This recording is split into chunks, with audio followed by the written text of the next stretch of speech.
Bonjour les amis, bienvenue à notre émission La Bible pratico-pratique. J'espère que vous êtes bénis, j'espère que vous grandissez dans la foi. J'espère qu'il y a parmi vous aujourd'hui qui est sauvé, qui sont sauvés parce que vous avez choisi Jésus maintenant comme étant votre sauveur. Vous avez compris que en tant qu'humain, vous n'êtes pas parfait et ça prend un sauveur. Amen. Aujourd'hui, nous allons parler d'un sujet, moi je trouve très intéressant pour l'heure actuelle. Le titre du sujet s'intitule ainsi. Ça fait longtemps qu'ils le disent, ce n'est jamais arrivé. Peut-être que vous allez dire, mais de quoi elle va parler aujourd'hui? Eh bien, je vais commencer par lire pour vous dans le livre de Matthieu, le chapitre 24, le verset 1er jusqu'au verset 14. Donc, je vais lire pour vous et vous allez comprendre. Jésus parlait aux disciples. Là-dessus, Jésus quitta la cour du temple, on parle du temple de Jérusalem, tandis qu'il s'éloignait, ses disciples s'approchèrent pour lui faire remarquer l'architecture du temple. Alors il leur dit, oui, regardez bien tout cela. Vraiment, je vous l'assure, tout sera démoli. Il ne restera pas une pierre sur une autre.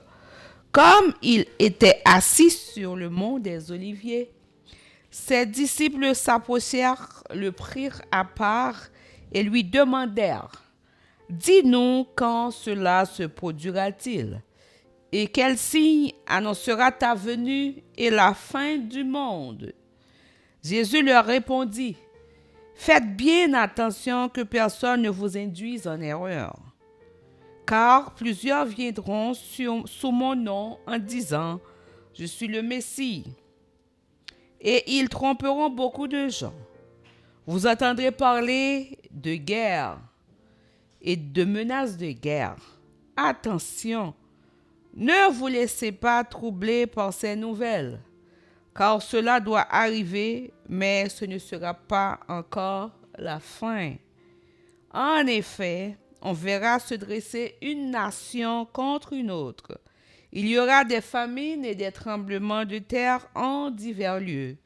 Mais ce ne seront que les premières douleurs de l'enfantement. Alors on vous persécutera et l'on vous mettra à mort.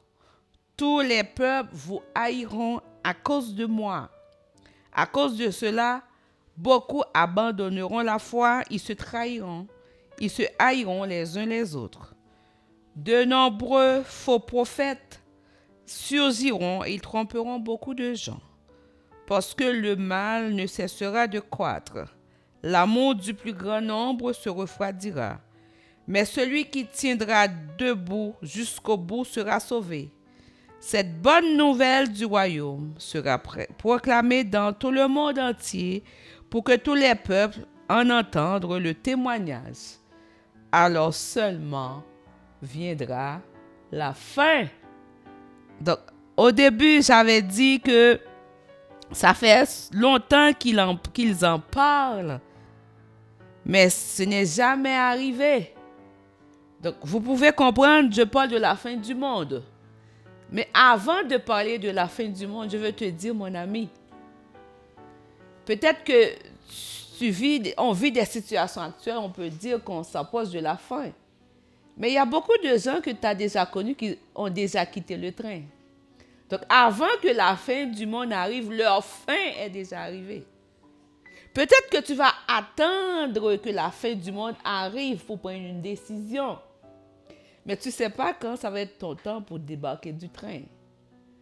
Juste pour dire à quelqu'un, dès que tu es né, tu es sorti du ventre de ta mère, tu commences un voyage. Le voyage de la vie. Mais à un moment donné, le voyage, il faut arriver à destination. Donc, quand tu arrives à destination, tu vas aller où? Un long voyage, ça se planifie. Est-ce que tu pars pour un long voyage et puis tu arrives dans un pays inconnu, tu vas où? Tu vas demeurer dans la rue? Tu vas t'exposer pour que les voleurs te dérobent? Qu'est-ce que tu vas faire? Est-ce que tu as un plan? Donc, comme j'ai dit, la vie, c'est un long voyage à bord d'un train, le train de la vie.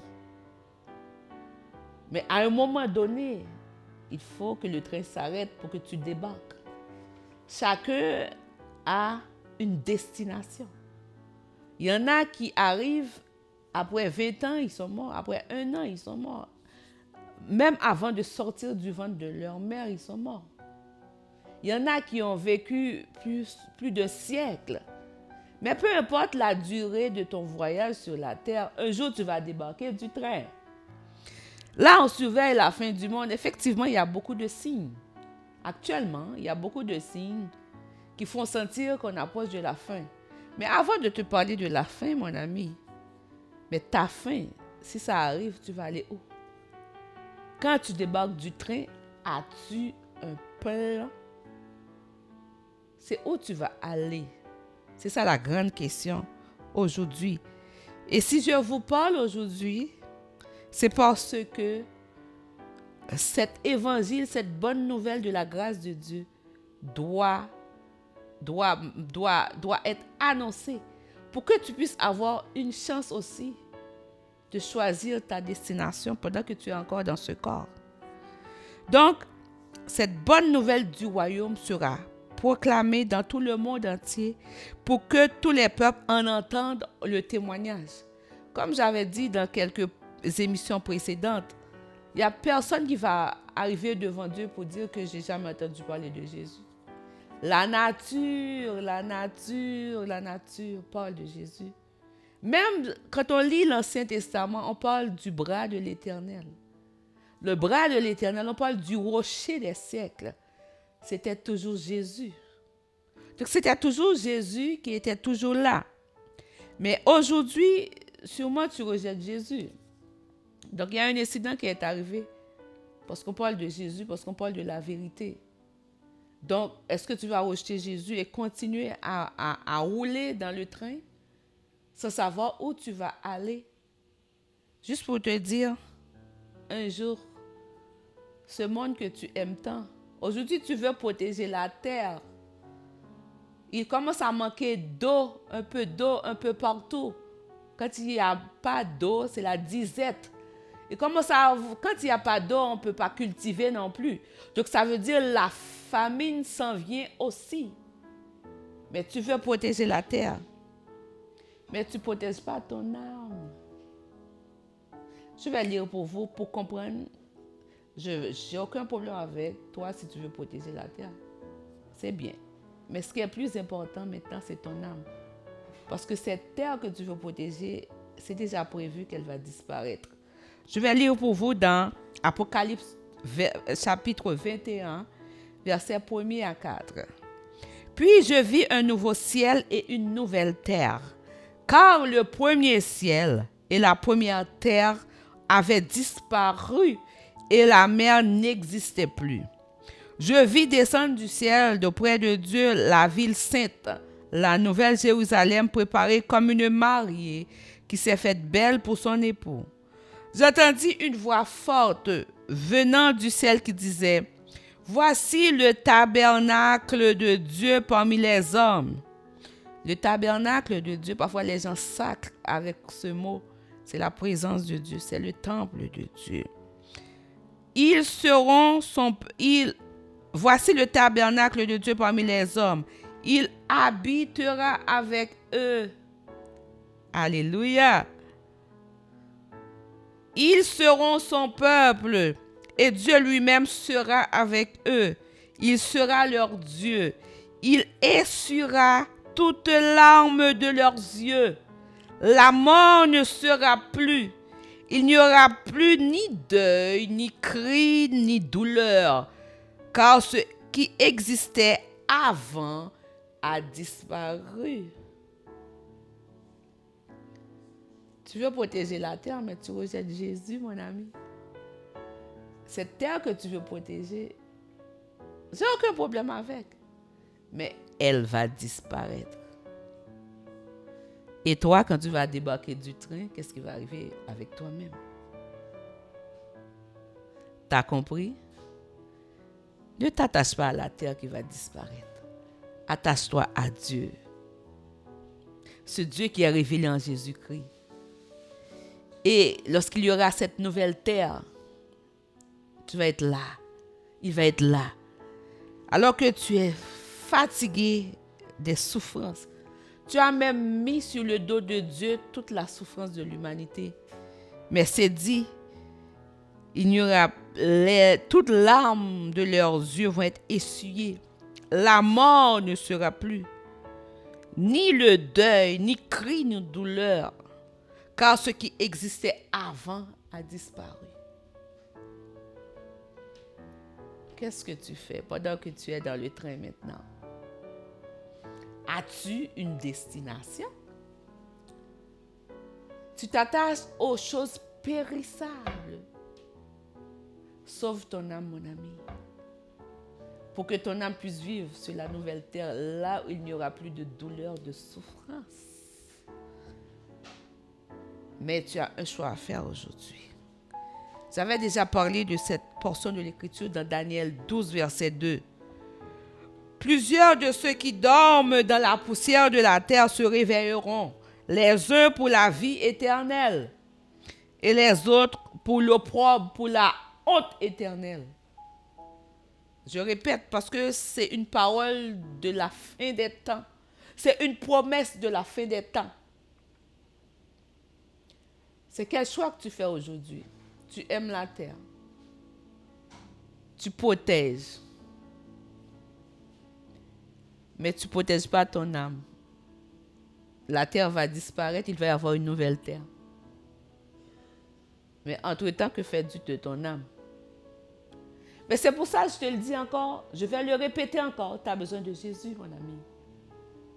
Ce Jésus que tu rejettes tant, tu as besoin de te préparer pour vivre avec le tabernacle. Le tabernacle, c'est le temple de Dieu, c'est la présence de Dieu sur la nouvelle terre.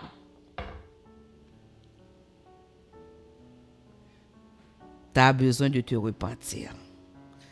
Tu as besoin de choisir Jésus comme étant ton sauveur et ton Seigneur. Peut-être que tu dis, tu as trop blasphémé, tu as trop parlé mal, mais ce n'est pas grave. Dieu est un Dieu d'amour, il pardonne. Il est un Dieu de miséricorde, il fait grâce à tout cœur repentant. Ne laisse pas l'orgueil t'empêcher de prendre cette bonne décision aujourd'hui. Renonce à ton passé. Repens-toi et choisis Jésus. C'est comme ça que tu vas sauver ton âme. Et c'est comme ça que tu vas pouvoir vivre sur cette nouvelle terre. Où il n'y aura plus de douleur, plus de souffrance, plus de tout ce que tu détestes aujourd'hui. Tu auras la vie. Tu vivras dans la présence de Dieu. Là où il a voulu que tu sois depuis la création du monde. Là où il a voulu que Adam et Ève, les premiers parents, soient. Mais la désobéissance les a chassés de la présence de Dieu. Mais Dieu veut nous ramener encore dans sa présence. Mais pas sur cette terre corrompue. C'est sur une nouvelle terre. Mais ça te prend un sauveur. Ça te prend Jésus. Jésus-Christ, le crucifié, le ressuscité, celui qui est le Seigneur des Seigneurs, celui qui est le Roi des Rois. Ça fait longtemps qu'ils le disent, mais ce n'est jamais arrivé. Et si c'est ton tour qui arrive maintenant de débarquer, tu vas aller où, mon ami? Il y a une nouvelle terre, il y aura un nouveau ciel. Où tu vas être toi-même. Je t'invite aujourd'hui à prendre la décision. Comme je dis, ne laisse pas l'orgueil te posséder. Ne laisse pas l'orgueil te guider. Humilie-toi. Dieu a dit, il fait grâce aux humbles, il résiste aux orgueilleux. Tu veux dire t'as trop parlé, t'as honte. Mais mon ami, c'est une question de vie là. Peu importe ce que tu as dit avant. Est-ce que je peux te rassurer? Apôtre Paul avait même lapidé Étienne. Mais il a obtenu grâce. Il est devenu l'apôtre le plus zélé. Ça veut dire, toi qui parlais mal, tu peux devenir quelqu'un de plus zélé qui annonce l'évangile aujourd'hui. Et je prophétise sur ta vie qui décide aujourd'hui de rejeter ton passé et de choisir Jésus. Que tu deviennes un instrument puissant pour annoncer la bonne nouvelle. Amen. Mon ami, Jésus t'aime aujourd'hui. Si tu écoutes ce message aujourd'hui, ce n'est pas un hasard, comme je le dis souvent. C'est une occasion pour toi de prendre une décision. La décision qui va sauver ton âme. La décision qui va faire que tu puisses vivre sur cette nouvelle terre. Parce que cette terre va disparaître. Mais cette nouvelle terre, quand elle y sera, vas-tu être là? Ou vas-tu être dans le feu éternel? C'est le moment de choisir Jésus et de choisir la vie. Que Dieu te bénisse. À la prochaine. Dans le prochain épisode de la Bible pratico-pratique. C'est pour cela aujourd'hui, je ne me lasse pas de t'inviter à choisir Jésus.